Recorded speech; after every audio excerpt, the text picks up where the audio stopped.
ท่านกำลังฟังสถานีวิทยุกระจายเสียงแห่งประเทศไทยจังหวัดละปูนสำนักประชาสัมพันธ์เขต 3 กรมประชาสัมพันธ์จากนี้ไปสถานีเจิญท่านรับฟังรายการหอมแหงแป่งละปูนเจ้า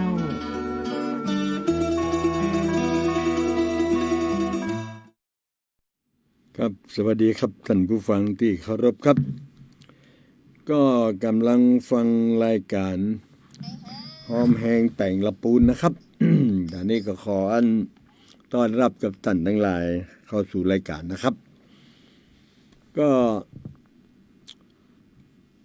วางนี้ก็คงหัวมีงานใหญ่ที่ละปูนรอท่าอยู่นะครับสำหรับคนละปูนทั้งหลายบอกว่าจะเป็นงานลอยกระทงนะครับที่ทางเทศบาลต่างจังหวัดเป็นจัดกันแห่งงานหนึ่งที่ว่าจะใกล้ๆกันเนี่ยก็กลุ่มสปิริตออฟละปูนเนาะเปิ้นจะลอยกระโลงจะลอยกระโลงบ่อบุญตันซึ่งอันนี้ก็เป็นกลุ่มเยาวชนจังหวัดละปูนนี่แหละนำโดยไอ้โอ๊กหรือว่านาเรนปัญญาภูกับน้องๆเปิ้นนะครับก็จะลอยกระโลงซึ่งอันนี้เป็นประเพณีที่ ต่อมาจากลอยกระทงนี่แหละนะครับแต่ว่าเปิ้นก็บอกว่าเปิ้นเนี่ยก่อนมาเมินกู่เมืองละปูนมาละเนี่ยตั้งแต่สมัยวัดจ่างก้องหมู่สันไปยังจ่างก้องเป็นเจ้ากระโลงเนี่ยที่ว่าทำขนมเนาะแต่ก่อนคนละปูนเป็นขนมข้าวต้มขนมแล้วต้องขูดบะเป้าพอขูดบะเป้าแล้วก็กะโลงก็มีนักกะโลงนี่แปลว่ากะลานะครับก็เปิ้นก็เอามาเอาข้าวต้มขนมใส่ในหั่นเอาเตียนเอาไฟอย่างใส่ก็ลอยเป็นเส้นเป็นสายตามแม่น้ำอันนี้น้องๆหมู่สปิริตออฟละปูนเปิ้นก็อยากจะสืบทอดเนาะก็ได้ครับก็ช่วยกันแล้วก็งานเดือนพฤศจิกายนเนี่ยนอกจากจะมีงานลอยกระทงแล้วตามหมู่บ้านต่างๆอันนี้จะไปลืมนะครับพี่น้องคนละปูนเชียงใหม่เชียงรายลำปางแปะน่านนับถือยึดถือประเพณีเดียวกันนี่แหละครับนั่นก็คือการที่เตศมหาจาตุนะครับมหาเวสสันดรชาดกซึ่งภาคกลางเมืองว่า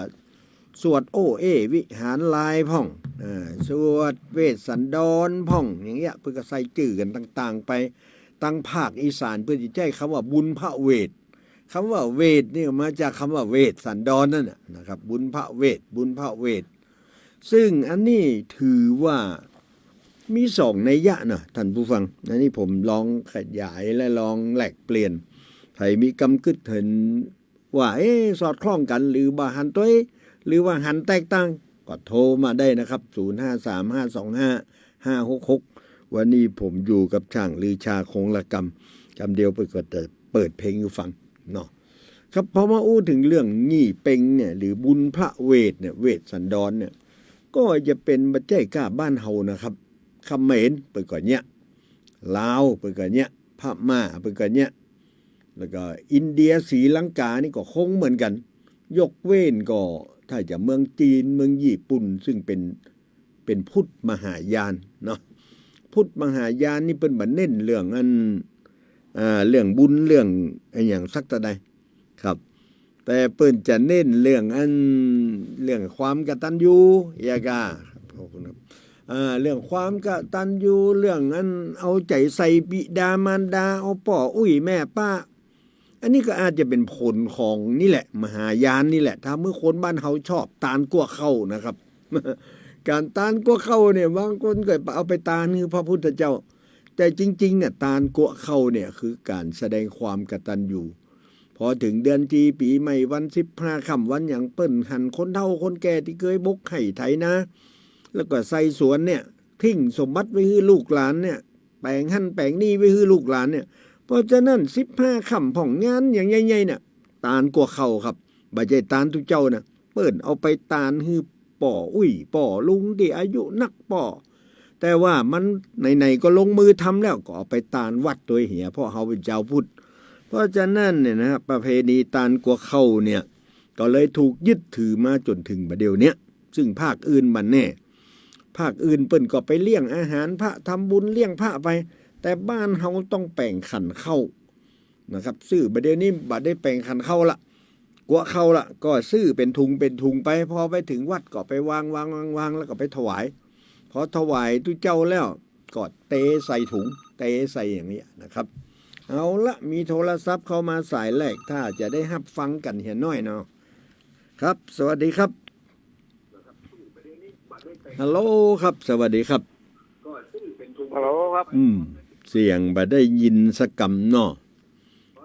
ก็บ่เป็นอย่างครับได้ยินแล้วครับ สวัสดีครับ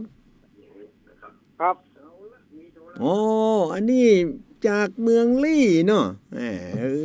บ่ได้ปะกันเมินกับป่อหมวกอายุ92ปีนะครับเนี่ยแม่นว่าโอ้แว่นก็แค่อาแฮมนี่ก็จำเสียงได้ละ กินข้าวไงกับอย่างครับวันนี้วันนี้กินอย่างไรอ่ากินข้าวต้มอาจารย์เอ้ยเจ็บเขี้ยวอยู่กินข้าวต้มอย่างอ๋อเฮาแก่แล้วก็เจ็บเขี้ยวเป็นเรื่องธรรมดากันเนาะกินข้าวต้มจะไปกินอย่างที่เป็นดุกเป็นดาวที่มันแข็งอย่าไปกินมันเนี่ยต้มข้าวเนี่ยตื่นเจ้ามาก็ต้มข้าวกินเนี่ยใส่ไข่ไปเหี่ยแก่นอาจารย์เรากินข้าวอย่างผมนี่วันนี้กินคั่วฟักลิดไหมกระลำดูพูดท่อลองเนี่ยพอเอาน้ำจิ้มไก่นี่นะตุบหอมแล้วก็เอาลงพัดกับน้ำจิ้มไก่เนี่ยว้าถ้าเป็นว่าขมกับหวานมาปะกันสุดยอดเนอะฝึกกินนะครับผมก็ลองไว้นะผมไม่อยากเหื่ออย่างมันเสียดายเอาขว้างที่ไก่ล้ำดีครับลองเอาไปเนี่ยพอเนอร์บ่ต้องยำละมันย่อยตีนย่อยมือยำนี่นะเอาคั่วกับพริกแกงเนี่ยพูดท่อสุดยอดเอาวันนี้ไหนก็เจอป้อหมวกแล้วครับท่านผู้ฟังเจ้าจังหวัดลำพูนเชียงใหม่ที่เคารพป้อหมวกนี่ถือว่าเป็นปูชนียบุคคลอายุ92ปีป้อหมวก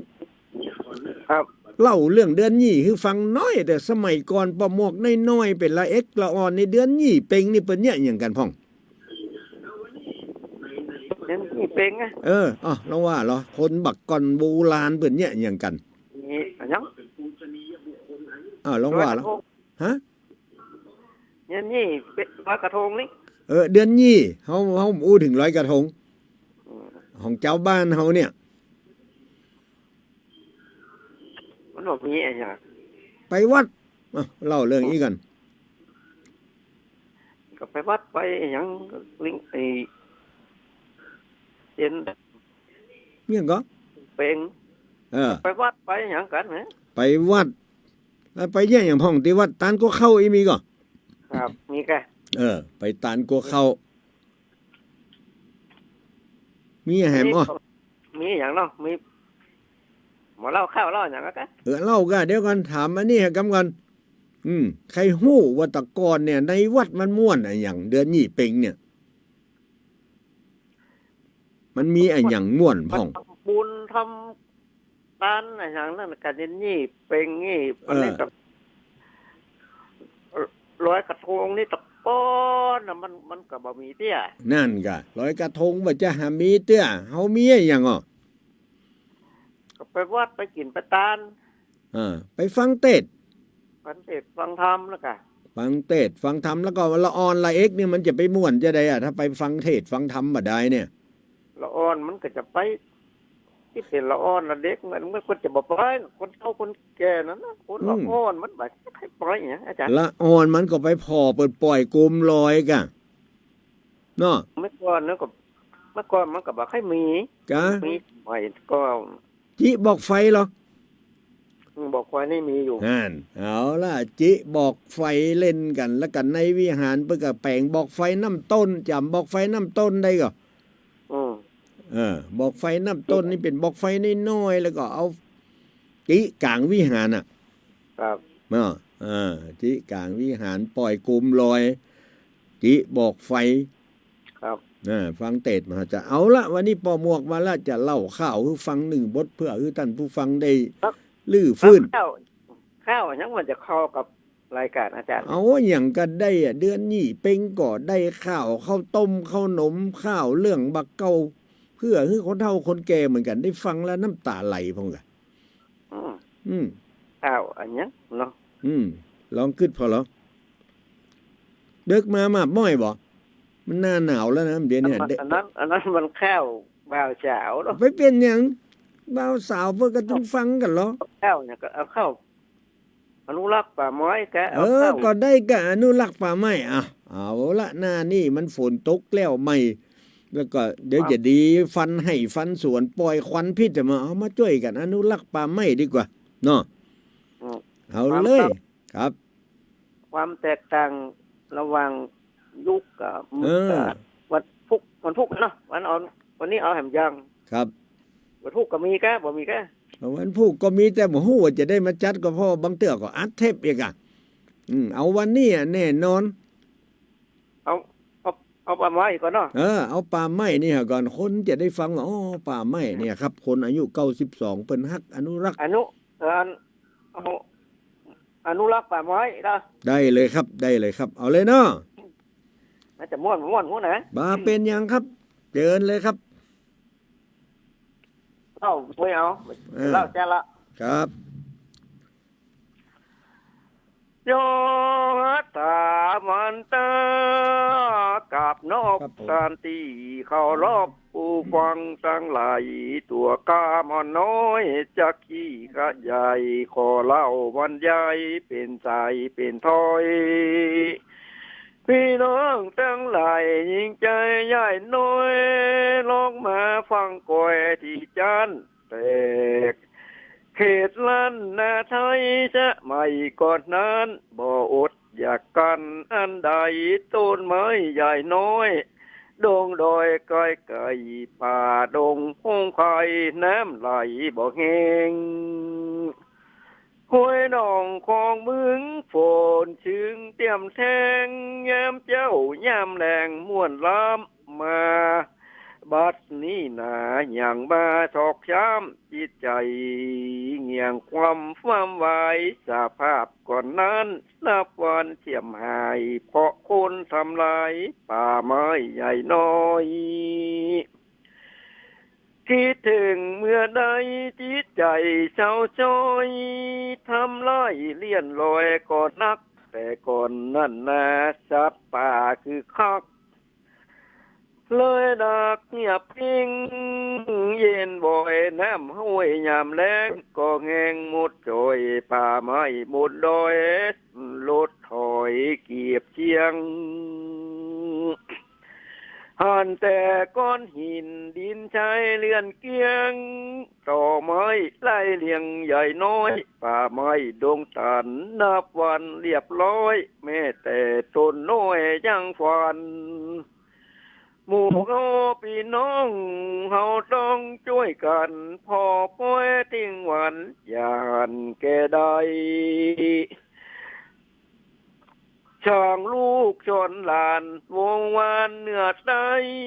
ขอร้องกันไปตัวทิศเฮาหมู่เดียวกันสัมพันธ์ญาติมิตรร่วมคิดต่อต้านทิ้งวันช่วยอนุรักษ์ปกปักป้องกันป่าไม้สำคัญ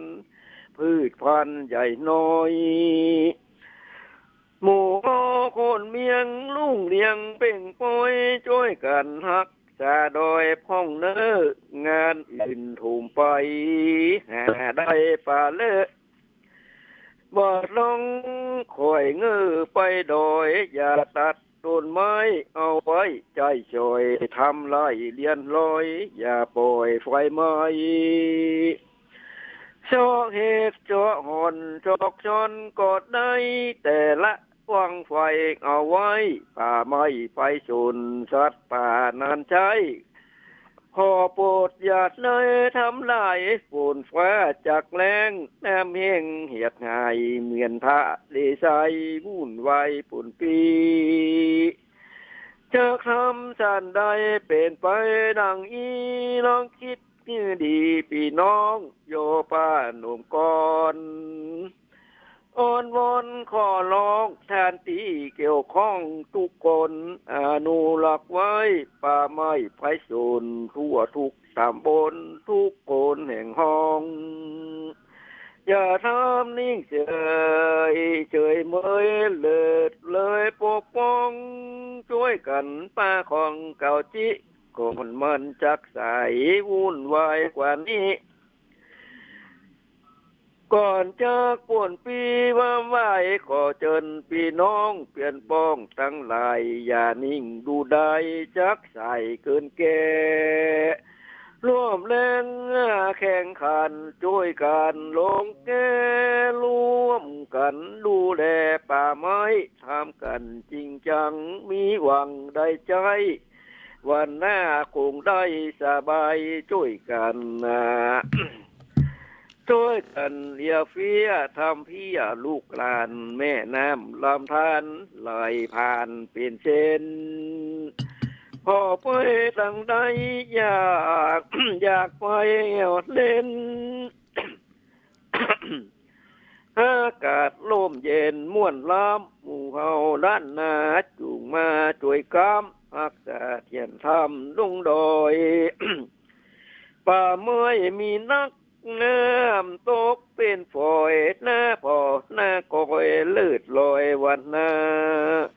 สัตว์ป่าอาศัยป่าเมื่อยใบเนื้อ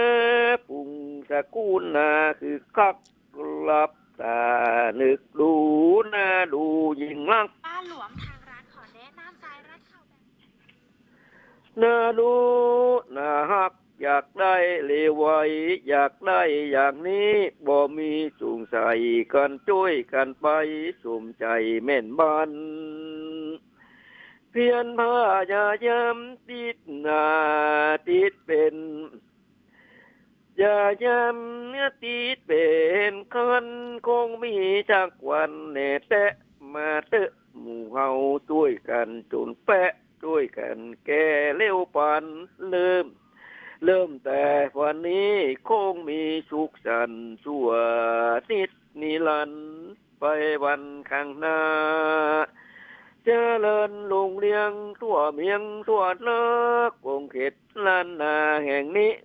ขออาภัยที่ได้เก่าจิอย่าว่าจูจี้เลยนะบ้านใหญ่มาขอเล่าเศร้าอีตอนนี้ถูกกันฟังก่อนเล่นให้เฮยจบแล้วจ้ะครับ โอ้สุดยอดสุดยอดได้เนื้อหาสาระว่ารักษาป่าไม้แล้วจะได้น้ำคืนมาเนาะ ครับ โอ้โหเยี่ยมแต่ครับป่อหมวกกำนี่ก็มาทุกวันพฤหัสเนอะ ครับ ถ้าบัดลืมนะเอามาฝากลูกฝากหลานพฤหัสละบดอีกกันเนาะ ครับอีกก็น่าจะเนอะ ครับ เอาอยู่ สวัสดีครับ ครับ ค ครั รับ บ ก็ได้หนึ่งบทสำนวนของการเล่าข้าวสำหรับแม่ล่านามนถ้าจะฟังอยู่ประเดี๋ยวนี้นะแม่ล่านามนถ้าจะโทรเข้ามานะเบอร์053เนี่ยยายละ053 525 566เนอะถ้าโทรเข้ามาบัดเดียวนี่ก็ตันอยู่เหลือเวลา15 นาทีนะครับเหลือเวลาวันนี้ผมมาขวายหน่อยสุมาเตอะต่อไปจะฮัดเข้าตรงเวลาเหี่ยกำแต่ว่าก็มันก็วิทย์ไปหน่อยเปิดเพลงให้ฟังครับพี่น้องทั้งหลายอันนี้เปิ่นห้องเรื่องการอนุรักษ์รักษาป่าไม้แปลว่าป่ออุ้ยหมวกนะครับวิตาชิอายุ92 ปีเปิ้นมีความชื่นชมยินดีกับบ้านกับเมืองอยากมีส่วนร่วมนะครับอยากมีส่วนร่วมกับลูกกับหลานก่อนมาได้นะครับคนที่อ่านข่าวอ่านซอบัดเดี๋ยวนี้ผมกับกลุ่มสถาบันวิจัยหลิพุนชัยกับกลุ่มละปูนหอมปอยกำลังจัดงานอันคือน้ำใสขึ้นนากวงกำลังแล้วนะครับก็กำลังมอกบ่วนมอกงันเอาหับโทรศัพท์ก่อนเนาะฮัลโหล ไหว้สาเจ้า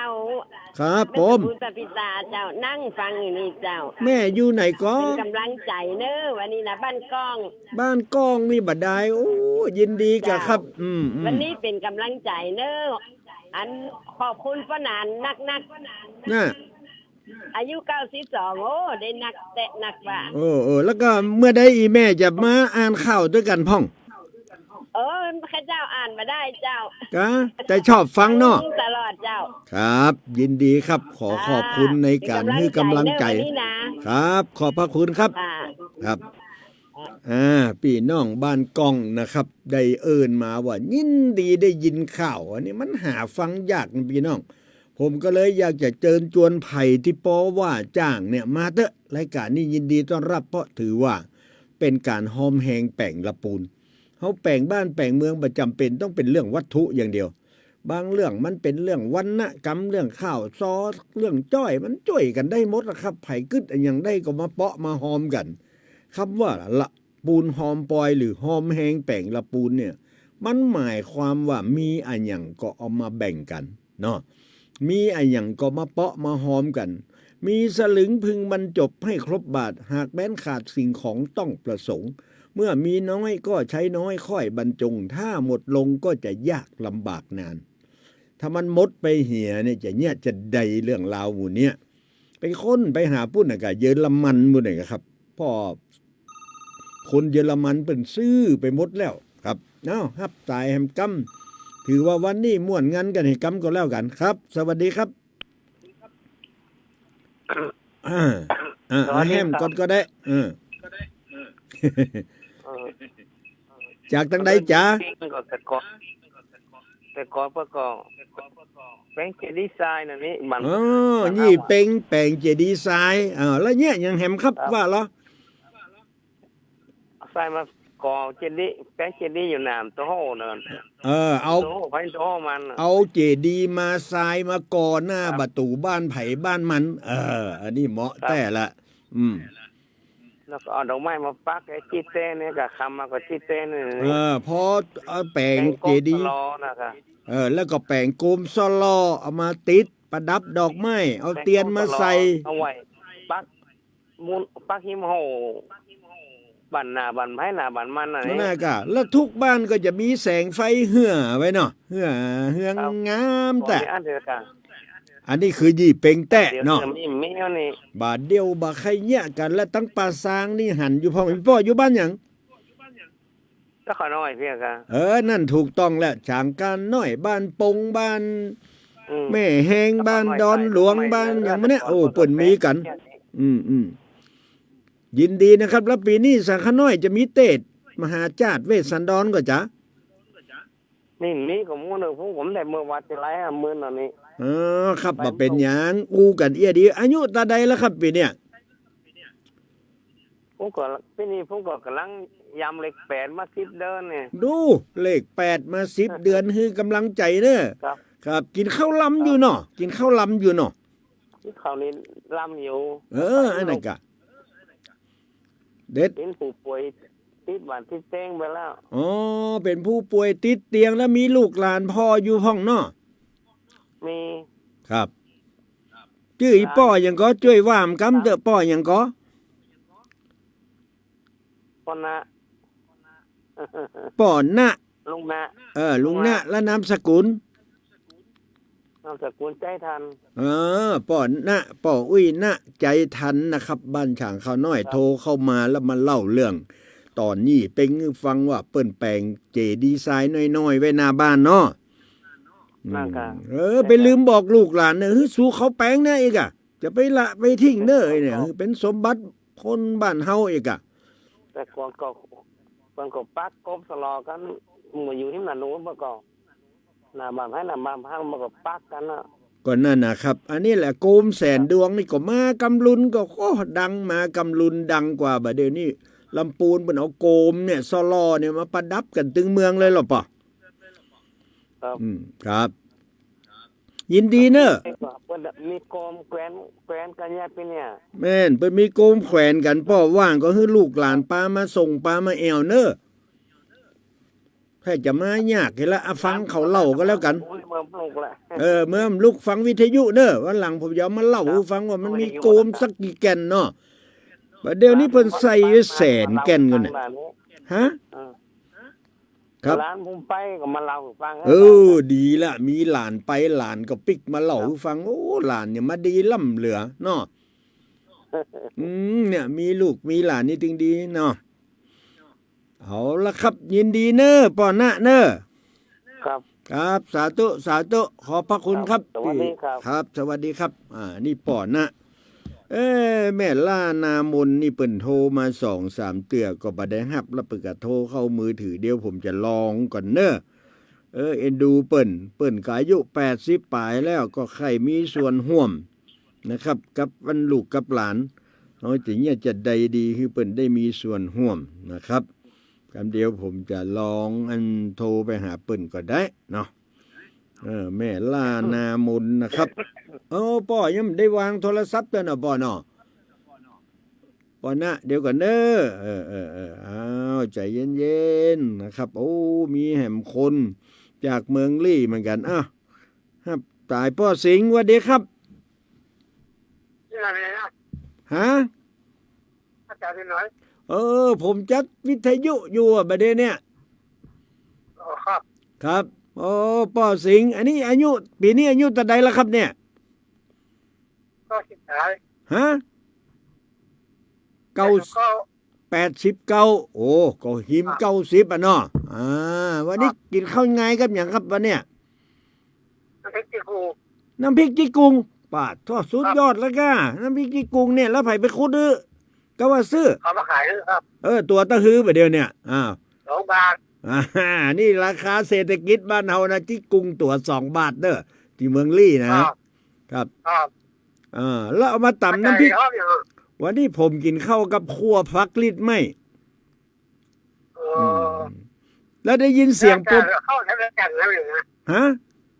รายการที่ไหนจัดรายการที่สถานีวิทยุแห่งประเทศไทยจังหวัดลำพูนถ้าว่างก็มาเนอะนี่เสียงอาจารย์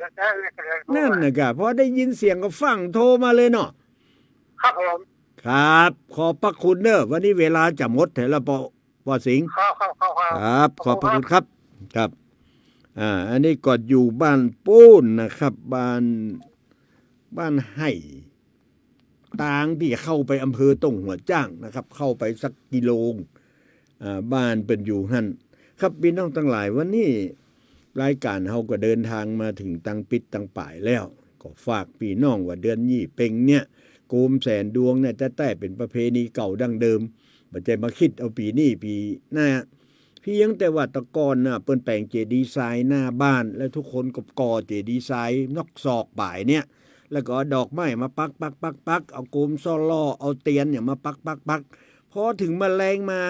สัก6 โมงเนี่ยเปิ้นก็ปัดกระไฟจิเตียนทุกบ้านเนี่ยอย่างเดียวกันเฮาคิดภาพถ้าตึงลำปูนเนี่ยอย่างเดียวกันเนี่ยมันก็เป็นโกมเป็นแสนดวงพุ่นน่ะเนาะบ้านไผบ้านมันวางบ้านอยู่ใกล้ถนนก็เงี้ยไปจนสุดบ้านอยู่ในห้อมกองน้อยก็แปลงกันไปมัน